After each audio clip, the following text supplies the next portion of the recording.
In the name of Allah, the most gracious, the most merciful. Assalamu alaikum. Welcome back to our 60 days spoken English course for the beginners. जैसा कि आप जानते हैं कि आज हमारा दूसरा लेक्चर है। जिन्होंने पहला लेक्चर नहीं देखा तो मैं उन्होंने रिकमेंड करता कि वो लाजमी तौर पे पहला लेक्चर देखा। जब वो पहला लेक्चर देखेंगे तभी उनको दूसरे लेक्चर की भी अच्छे से समझ आएगी। तो मैं आपको बताता चलूं कि पहले लेक्चर में हमने सारी जो अल्फाबेट्स हैं उनको अच्छे तरीके से सीखा था और उनकी साउंड्स किस तरह से प्रोड्यूस होती हैं ये भी मैंने आपको बताया था। तो ये लेक्चर बहुत ही ज़्यादा इनोवेटिव और बहुत ही ज़्यादा आपको सिखाने वाला बनने वाला है। आपने इस लेक्चर को एंड तक देखना है। तो सबसे पहले मैं आपको बताता चलूं कि आज मैं आपको सिखाने जा रहा हूं वावल आ साउंड। आपने बिल्कुल सही सुना, वावल आ साउंड जी। तो वावल आ साउंड की इनिशियल साउंड क्या होती है? इनिशियल साउंड ऑफ वावल आ यानी शुरू में अगर आ जाए किसी भी वर्ड के तो उसकी साउंड किस तरह से होती है। इसी तरह मिडिल साउंड ऑफ दी आ जो है हमारा अल्फाबेट या वावल लेटर है, तो ये अगर मिडिल में आ जाए यानी लफ्ज के वर्ड के दरमियान में आ जाए तो फिर इसकी साउंड क्या होती है। और इसी तरह से एंड साउंड ऑफ द आ, इसी तरह हर लेटर हर वावल जो है कभी मिडिल में होता है, कभी शुरू में होता है और कभी एंड पे होता है। तो हम देखेंगे आज कि आ अगर एंड पे आ जाए तो फिर इसकी साउंड किस तरह से निकलती है। और उसके बाद शॉर्ट साउंड ऑफ द आ की शॉर्ट साउंड कौन सी हैं and long sound of the आ और वावल लेटर आ की लॉन्ग साउंड कौन सी हैं। तो आज के लेक्चर में क्या फायदा आपको होने वाला है ये मैं आपको बता दूं। अगर हम स्पीकिंग की 100% बात करें कि 100% हमारी स्पीकिंग के अंदर ये किस तरह से हमें फायदा देगा। प्रोनाउंसिएशन आपकी 35%, आपकी प्रोनाउंसिएशन 35% इंप्रूव होगी। बहुत सारे लोगों को पता नहीं होगा जो बिगिनर है कि प्रोनाउंसिएशन क्या होती है। तो मैं आपको बताऊं कि प्रोनाउंसिएशन जो हम लफ्ज बोलते हैं वो कितना सही होता है, कितना अच्छे से बोलते हैं, इसको हम कहते हैं प्रोनाउंसिएशन। ओके, इसके बाद वोकैबुलरी। वैसे तो मुझे पता है चाहे कोई अनपढ़ भी है तो ओदे कोल बहुत ज्यादा वोकैबुलरी है, क्योंकि हम डेली बहुत सी चीजों के नाम सुनते हैं और बहुत सारी चीजें जो हैं और तमाम चीजों के नाम जो है वो इंग्लिश में ही है। तो 20% आज आपकी इंग्लिश की वोकैबुलरी भी इंप्रूव होने जा रही है। और इसी के साथ साथ अंडरस्टैंडिंग, सबसे बड़ा मसला है अंडरस्टैंडिंग, बात को समझना। जब हम बात को समझते हैं फिर ही हम उसको सही तरीके से आगे बता भी सकते हैं, ठीक है। या किसी सवाल को अगर हम सही से समझते हैं तो फिर ही हम उसका सही जवाब भी दे देते हैं। ये नहीं कि सवाल गंदम और जवाब चना, अगर समझ नहीं आई तो ठीक है। तो अंडरस्टैंडिंग आज के लेक्चर में आपकी 20% इंप्रूव होने जा रही है। अगर हम फ्लुएंसी की बात करें तो आपकी 15% यानी 15% आपकी फ्लुएंसी भी इसी लेक्चर में इंप्रूव होने जा रही है। और एक्सेंट, जो कि वैसे तो ये मतलब ज्यादा इंपॉर्टेंट नहीं है लेकिन फिर भी गोरों को समझने के लिए हमें एक्सेंट को समझना पड़ता है। तो इसी लेक्चर में आपका एक्सेंट भी 10% इंप्रूव होने जा रहा है। तो क्या आप तैयार हैं? आए तो फिर सीखते हैं। सबसे पहले तो आप short uh at initial position, यानी अगर शुरू में आ वावल आ जाए तो उसकी शॉर्ट साउंड किस तरह से बनती है आप इसको देखें। आपने 3 times each यानी हर वर्ड को 3 बार रिपीट करना है। पहले स्लो, फिर normal and then fast. Okay, तो let's start. Aunt, aunt, aunt, aunt. Okay. Apple. Apple. Apple. Okay. X. ये शॉर्ट साउंड है। X. X. Animal. Animal, animal, yes. ये बिल्कुल भी फिक्र ना करें कि आपका मुंह टेढ़ा हो जाएगा, बिल्कुल मेरे साथ आपने रिपीट करना है। ओके, आंसर, जैसे सवाल का जवाब होता है उसको हम आंसर बोलते हैं। आंसर। ओके, और एक बात अहम जो मैं आपको बताना चाहता हूँ वो ये है कि ये वो वर्ड्स हैं जिनको हम डेली यूज करते हैं अपनी लाइफ के अंदर, डेली। ओके, सो ये आपकी वोकैबुलरी को बहुत ज्यादा इंप्रूव कर देंगे। तो हमारे पास वर्ड है actor, actor, actor, actor. Okay, मैंने आपको कल बताया था आर को आपने बिल्कुल भी नहीं बोलना, यानी हल्का सा टच देना है ताकि आपका एक्सेंट भी इंप्रूव हो।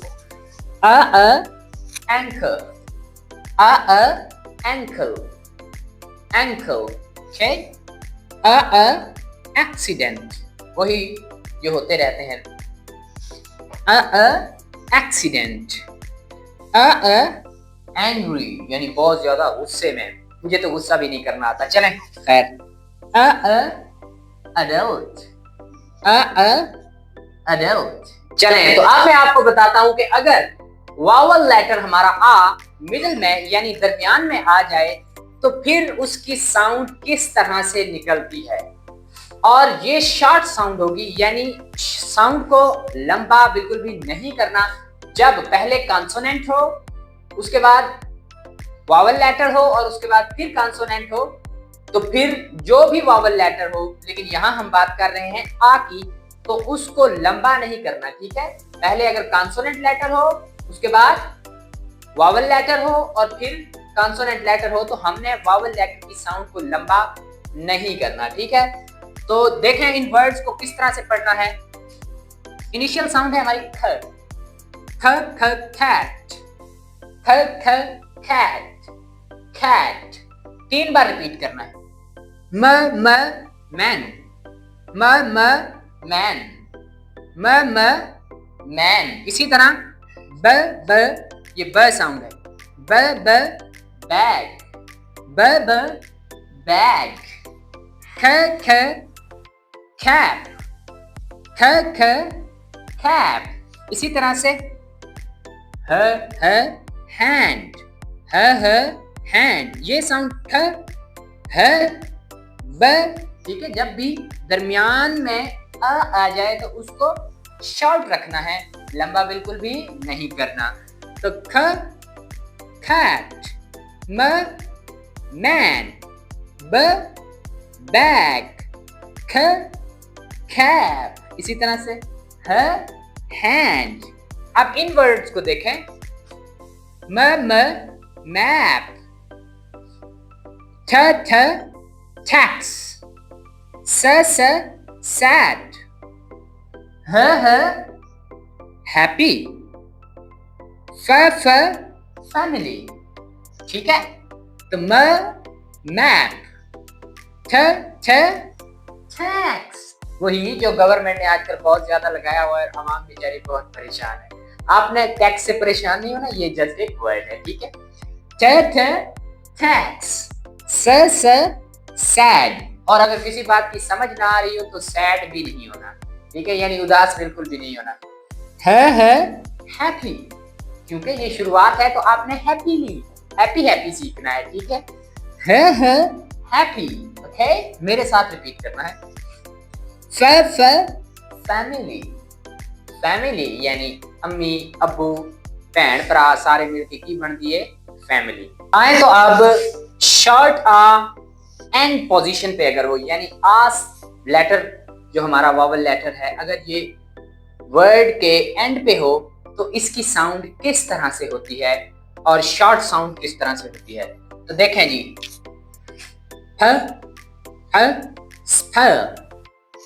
ओके, ये इतनी साउंड रहेगी। सोफा, सोफा जिस पे हम बैठते हैं, ठीक है। Data, okay.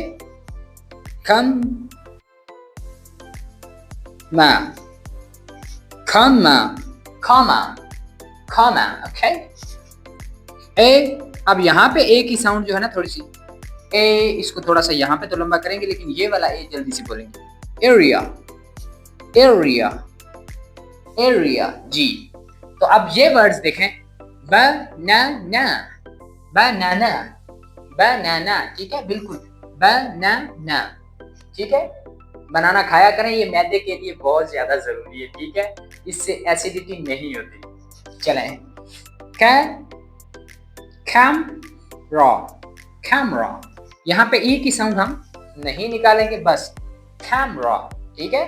कैमरे के जरिए हर बंदा आज पिक्चर लेता नजर आता है आपको, ठीक है, चलो जी सेल्फी ले लीजिए। चलें, ड्रामा, ड्रामा है, ड्रामा, ड्रामे देखने का भी आजकल बहुत ज्यादा लोगों को शौक है, खास तौर पे पाकिस्तान के ड्रामे माशाल्लाह बहुत ही अच्छे हैं। तो आइडिया, आइडिया, आइडिया यानी दिमाग के अंदर जो कोई ख्याल आता है उसको हम आइडिया कहते हैं, ठीक है, आइडिया। हांडा, हांडा, ओके। तो ये थे हमारे पास शॉर्ट, मिडल, इनिशियल और एंड साउंड, यानी शुरू में आ आए, दरमियान में आए या एंड पे आए तो किस तरह से आवाज देता है। तो अब तक आपने शॉर्ट आ साउंड सीखी, यानी आ अगर शुरू में आता है या दरमियान में आता है या एंड में आता है तो उसकी साउंड किस तरह से होती है। तो अब आप सीखने जा रहे हैं लॉन्ग आ एट स्टार्ट पोजीशन, यानी अगर शुरू में आ जाता है तो उसकी साउंड लंबी हमने कब करनी है। तो सबसे इंपॉर्टेंट बात जो आपने याद रखनी है कि अगर शुरू में आ हो और एंड पे ई हो तो फिर आ की साउंड को हमने लंबा कर देना है, यानी एज, एज, ओके। इसी तरह से देखें, शुरू में आ है और एंड पे ई है, इसलिए हम इसको करेंगे एबल, एबल, एबल। और देखें इस लेटर के अंदर शुरू में आ है मगर फिर आई है, यानी अगर शुरू में अ हो और एंड पे यानी कॉन्सोनेंट्स के बाद कोई वावल लेटर हो तो फिर हम उसको लंबा करते हैं, जैसे ई था तो भी लंबा किया, इसको अब हम कहेंगे अप्रैल, अप्रैल। इसको देखें यहाँ पे ई है एंड पे और शुरू में अ है, इसलिए हम इसको पढ़ेंगे एंगल, एंगल, ठीक है, जैसे 90 का एंगल होता है, 45 का एंगल होता है और 180 का भी एंगल होता है, ठीक है। यहाँ पे ओ आया हुआ है इसलिए आ को लंबा करना है, अकॉर्न, अकॉर्न, ओके, अकॉर्न। इन वर्ड्स की तरफ देखें, यहाँ पे आई आया हुआ है इसलिए हम इसको भी लंबा करेंगे, एम, एम, ओके। ई आया हुआ है एंड पे और शुरू में अ आया हुआ है, इसलिए ई जो है ए को लंबा कर देगा, एक, एक, एच नहीं बोलना, ठीक है, एक। यानी यहां सी एच जो है ये क की साउंड दे रहा है, क की नहीं बल्कि ख की साउंड दे रहा है, एक। इसी तरह देखें, यहाँ ए है और यहाँ पे ई है, आपने पहले ही ये वर्ड पढ़ लिया है एज, ठीक है। तो इसी तरह से ये भी एजेंसी, एजेंसी, ओके। अब देखें ये ए है और इधर आई ई आया हुआ है, इसलिए एलियन, एलियन यानी किसी और दुनिया का आदमी, ओके। इसी तरह यहाँ पे आई आया हुआ है, सॉरी एंड पे ए आया हुआ है, इसलिए इसको थोड़ा सा लंबा करना है, एशिया, एशिया, हम बरे आजम एशिया में रहते हैं, ओके। अगर मिडल में यानी दरमियान में आ जाए तो फिर किस तरह से इसकी साउंड लंबी होती है ये सिखाने जा रहा हूं। तो देखें जिस तरह से मैंने आपको बताया था कि अगर आ एंड पे ई हो और शुरू में ए हो तो फिर हम ए की साउंड को लंबा कर देते हैं, जैसे केक, केक। इसी तरह देखें यहाँ आ है और यहाँ पे ई है, इसलिए नेम, नेम, ए साउंड बन जाती है, ठीक है, ए। इसी तरह यहाँ पे ई है तो टेबल, टेबल, ओके। इसी तरह यहाँ भी ई है इसलिए ए की साउंड को ए कर देंगे, लेट, लेट, ठीक है। आप क्यों लेट आए हैं वीडियो देखने के लिए, जल्दी आना चाहिए था। चलें, ई है इसलिए सेब, सेब, सेब। अब देखें इन वर्ड्स को, तो यहाँ पे भी ई है इसलिए फेस, ए। जब ई एंड पे आ जाए तो साउंड ए की साउंड यानी ए निकालते हैं हम थोड़ी सी लंबी करके, फेस, प्लेस, प्लेस, ई आया हुआ एंड पे इसलिए, गेम, गेम। इसी तरह हम इस वर्ड को भी पढ़ेंगे, डे, डे, ओके, डे नहीं बोलना, ठीक है, बल्कि डे। प्यारा लग रहा है ना, मुझे पता था। ओके, रेन, रेन, ना के रेन, रेन बिल्कुल भी नहीं चलेगा, अब होगा रेन। अगर एंड पे आ जाए और उससे पहले वाई आ जाए तो फिर हम किस तरह से उसकी साउंड को भी, आ की साउंड को भी लंबा करते हैं। जैसे यहाँ पे वाई एंड पे है और इससे पहले अ है, इसलिए हम इसको कहेंगे से, से, ओके, से, डे, वाई एंड पे है इसलिए आ की साउंड को थोड़ा सा लंबा करना है, day, day, play, play, stay, Y and pay है इसलिए स्टे, स्टे, वे, वे।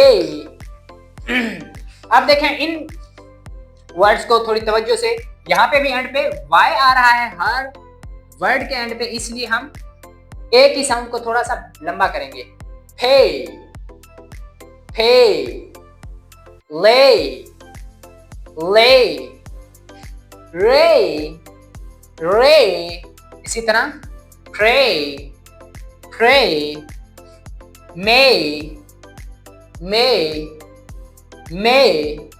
आपने मेरे साथ जरूर रिपीट करना है, अदरवाइज आपकी प्रोनाउंसिएशन और जो लर्निंग है यानी सीखना है ये बहुत स्लो होगा, जो कि मैं बिल्कुल भी नहीं चाहता। मैं चाहता हूं कि आप फास्ट फास्ट सीखें। चलें, तो अब मैं आपको बताने जा रहा हूं दिस, यानी कोई भी चीज अगर करीब पड़ी हुई हो तो हम उसके लिए दिस यूज करते हैं। जिस तरह से आप कमरे के अंदर है और करीब करीब जो चीजें पड़ी हैं उनको आप कहेंगे this is a glass, this is a cup, this is a mobile. इसी तरह से अगर आपने किसी चीज का तारुफ करवाना है तो फिर भी आप दिस ही लगाएंगे। जैसे मैं कहता हूं कि this is a board marker, इसी तरह यहाँ पे अगर मेरा भाई खड़ा है तो मैं कहूंगा दिस इज माई ब्रदर, या दिस इज माई फादर, अगर फादर है तो this is my sister, this is my teacher. जब भी किसी का तारुफ करवाना हो तो हम दिस का यूज करते हैं, या कोई चीज करीब पड़ी हुई हो और उसकी तरफ इशारा करना हो तो फिर भी हम दिस का इस्तेमाल करेंगे। ठीक है, दिस के कुछ एग्जांपल्स आप देख लें। दिस इज अ कैट, ये बिल्ली है, दिस इज अ कैट। बोले दिस इज अ कैट, ये बिल्ली है। दिस इज अ बैट, ये बैट है। Okay, this is a sofa, this is a fan, sorry, this is a fan, ये फैन है। ठीक है, तो अब यहाँ पे दिस का इस्तेमाल हमने कब करना है, जब करीब पड़ी हुई कोई चीज हो उसकी तरफ इशारा करना हो, या फिर जब किसी का तारुफ करवाना हो, किसी चीज का या किसी शख्स का, किसी भी चीज का, तो हम दिस का इस्तेमाल करेंगे। चलें जी, तो अब हम बात करते हैं इन की। इनसाइड, जब कोई चीज किसी चीज के अंदर हो और वो चीज क्लोज हो। फॉर एग्जाम्पल ये ग्लास है मेरे पास, ये ग्लास क्लोज है और इस ग्लास के अंदर वाटर है, अगर आपको नजर आ रहा हो तो देखें। तो अब हम क्या कहेंगे, इन the glass, in the glass, ठीक है, ना कि हम कहेंगे मिसाल के तौर पे इनसाइड, इनसाइड नहीं बोलना बल्कि इन द ग्लास। जब कोई चीज किसी क्लोज चीज यानी बंद चीज के अंदर हो तो हम उसको उसके लिए यूज करते हैं इन। हम कहेंगे water is in the glass. एक और एग्जांपल, जैसे हम कहते हैं milk is in the jug, इसी तरह से हम कहते हैं juice is in the glass. ठीक है, man is in the room. देखें जी, boy is in a room, लड़का कमरे में है। ठीक है, कमरा बंद होता है, लड़का उसके अंदर बैठा हुआ है, इसलिए हम कहेंगे इन a room, in a room, कमरे में। Water is in a glass, water glass में है। ठीक है, और इसी तरह से cat is on a sofa, cat सोफे पर बैठी है। सॉरी, यहाँ पे मैं आपको बताना भूल गया कि ऑन द टॉप, जब कोई चीज किसी चीज के ऊपर हो तो फिर हम ऑन का इस्तेमाल करते हैं। ठीक है, जिस तरह से आप देखें ये मेरी पाम है और ये क्या है, this is a board marker. Okay, तो बोर्ड मार्कर जब मेरी हथेली के ऊपर पड़ा हुआ है यानी मेरी हथेली के साथ टच हो रहा है, यानी वो चीज जो किसी चीज के ऊपर पड़ी हुई हो मगर उसके साथ टच भी हो रही हो तो हम कहते हैं ऑन द पाम, ठीक है। ऑन द टेबल यानी टेबल के ऊपर। इसी तरह से ऑन द रूफ, छत के ऊपर, ओके। तो कोई चीज फिर से मैं आपको बता दूं, अगर करीब है या उसका तारुफ करवाना है तो हम दिस का इस्तेमाल करते हैं। इसी तरह कोई चीज किसी क्लोज यानी किसी बंद चीज के अंदर है तो हम कहते हैं इन the glass, in the jug, in the room, in the office, in the classroom, okay. और अगर कोई चीज किसी चीज के ऊपर हो और उसको टच कर रही हो तो हम यूज करते हैं on the top, okay. On the table, table पर। ऑन अ चेयर, कुर्सी पर, ठीक है। जो चीज किसी चीज के ऊपर हो और टच कर रही हो उसके साथ, ठीक है, तो फिर हम ऑन का इस्तेमाल करते हैं। चलें तो मजीद कुछ एग्जांपल्स के जरिए दिस, ऑन और इनको समझने की कोशिश करते हैं और अच्छे तरीके से अंडरस्टैंड करते हैं, ओके। तो हम कहेंगे दिस इज अ कैट, ये बिल्ली है। The cat is on a table, बिल्ली टेबल पर है, ओके। इसी तरह से हम कहेंगे a bag is on the bench, bag bench पर है, ठीक है, यानी बेंच के ऊपर पड़ा हुआ है, बेंच। चलें जी। The cat is sad, बिल्ली सैड है, यानी this cat is sad, तो ये वाली बिल्ली जो है वो सैड है। सैड तो समझते हैं ना। The cat is on the table, cat table पर है, ठीक है। this cat is happy, ये बिल्ली हैप्पी है, okay. This is a good day, ये अच्छा दिन है। तो in the room, कमरे में, ठीक है। On the table, टेबल पर, ठीक है। In the glass, ग्लास में। On the roof, छत पर। इसी तरह on the bench, बेंच पर। एक बात मेरे दिमाग में आपने बिठा लेनी है और वो बात क्या है कि आपका होमवर्क क्या है। ये बहुत ही एक्साइटिंग है। आप जहां पर भी बैठे हुए हैं, आपके करीब करीब जो भी चीजें पड़ी हुई हैं, तो आपने उन सारी चीजों को ऊंची आवाज से बोलना है और साथ में दिस इज लगाना है। This is a door, this is a glass, this is a mobile. यानी आपके पास तकरीबन जितनी भी चीजें हैं, नियरली आप 2-3 मिनट तक उन चीजों के नाम इसी तरह से दिस इज अ कैट और साथ में तर्जुमा भी बताना कि ये बिल्ली है, ठीक।